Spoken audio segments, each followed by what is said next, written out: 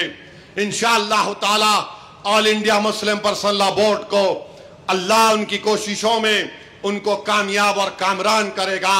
کیا آپ اس وقف قانون کے خلاف ہیں؟ کیا آپ اس قانون کے خلاف ہیں؟